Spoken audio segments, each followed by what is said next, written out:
Have you ever wondered how something as small as an insult could topple an entire dynasty? Or how one person's private vow for revenge could literally become the blueprint for one of the greatest empires in history? Well, today, we're diving into an incredible story of how pure, raw willpower changed the course of ancient India forever. The man at the heart of this storm is Chanakya, a brilliant scholar. But this story isn't just about his intellect. Oh no. It's about the exact moment a deep, personal humiliation was forged into a weapon of political revolution. And it all started with a single, history-altering promise. You have to picture this. In front of everyone, he reaches up, unties his sacred lock of hair, his saika, which is a powerful symbol of his Brahmin identity and his vows, and he swears an oath. Now, this wasn't some king with an army declaring war. This was a lone scholar with nothing but a plan, a promise to wipe an entire kingdom off the map. So, what on earth could make someone do that? What kind of insult could possibly provoke such an extreme all-or-nothing reaction? To really get it, we have to go back to the moment it all went down. Okay, so picture the scene. We're in Pataliputra, the capital of the Nanda dynasty. And this isn't just some kingdom. We're talking about the subcontinent's superpower. It's dripping with wealth, most of it squeezed from the people through heavy taxes. And the ruler, King Dhanananda, was infamous for his staggering greed and arrogance. So into this viper's nest walks Chanakya. He's a Brahmin scholar from the great University of Takshashila, a master of politics, economics, and strategy. But he's poor, and he's heard that the king supposedly supports scholars, so he's come seeking a bit of patronage. But Dhanananda doesn't see a genius. He just sees a poor man in simple clothes. He openly mocks Chanakya's appearance. He dismisses his wisdom as worthless. And then comes the final, unforgivable act. After Chanakya takes a seat meant for scholars, the king orders his guards to physically throw him out, in front of everyone. And in that one moment of raw public humiliation, a quest for knowledge turned into a quest for vengeance. Okay, so who is this guy? I mean, what kind of person makes a vow like that and actually has a chance of pulling it off? What gave him the sheer audacity to think he could challenge an entire empire?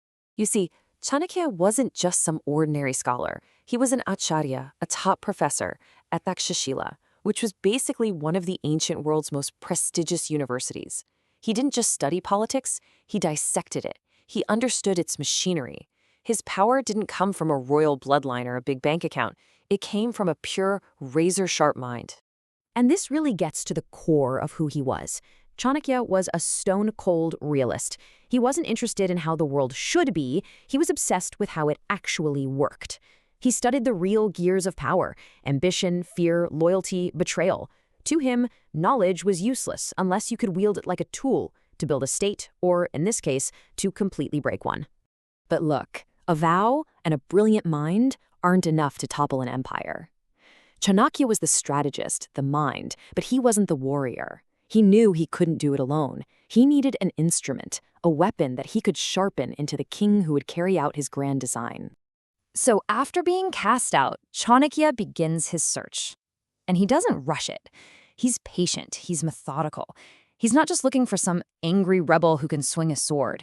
He's scouting for raw potential. He's hunting for a future emperor.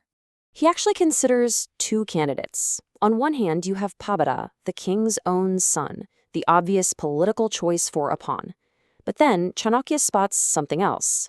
A young boy named Chandragupta, a nobody, playing a game with his friends where he's pretending to be a king. And in that boy, Chanakya sees a natural spark of leadership that the prince just didn't have. And the test he comes up with, to be sure, well, it is absolutely ruthless. He tells Chandragupta to sneak in and remove a thread from the sleeping prince's neck without waking him, an almost impossible task.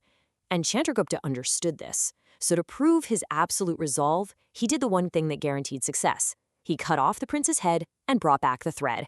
It was a brutal, horrifying act. But for Chanakya, it was proof of what he needed: a person with absolute, unwavering, cold resolve. The choice was made. He took Chandragupta to his university and began to forge him into a warrior, a diplomat, and a king. And, just like that, the most powerful teacher-student duo in Indian history was born. So you've got your future king in training. Now comes the real challenge, the master plan. How in the world do you strategically dismantle the most powerful empire in the entire region? And let's be absolutely clear about the odds they were up against. The Nanda military was a behemoth. We're talking about a force of 200,000 foot soldiers, a massive cavalry of 20,000 horses, and 3,000 war elephants. A direct, head-on assault would be pure suicide. Right? This couldn't be a war of numbers. It had to be a war of intellect, a war of strategy. So how could they possibly win? This is where we see Chanakya's genius in full display. He knew he had to attack the empire on every single front except the battlefield, at least at first. He built alliances with the Nanda's rivals. He sent spies into the court to spread rumors and create chaos from within.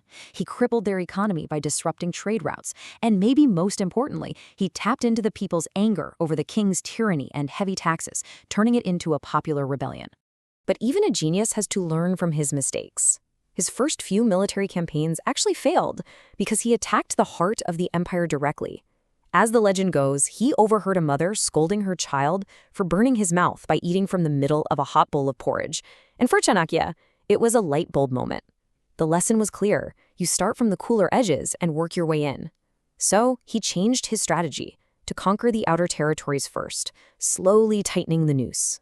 With the right leader in place and a brand new, refined strategy, the Nanda Empire was being hollowed out from the inside.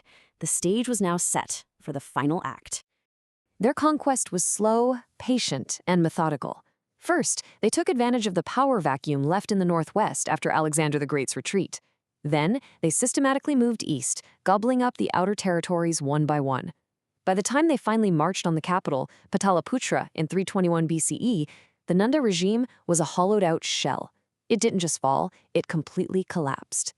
And so, the vow was fulfilled. The Nanda dynasty was destroyed. But for Chanakya, the story wasn't over. In fact, you could say his real work was just beginning. And here's the part that is so revealing about his character. Chanakya never wanted to be king. His revenge was never about personal glory. He made Chandragupta the new emperor and took the role he was born for. Prime Minister. He became the architect of the brand new Mauryan Empire, designing its entire system of government, its laws, its economy, and he wrote it all down in his masterpiece, the Arthashastra. Chanakya's story really proves that true power isn't always about sitting on the throne itself. So often, the real force that moves history is the mind that guides the hand of the person who does. And that leaves us with a final question to think about. What's ultimately more powerful? The crown on the head, or the mind that moves the crown?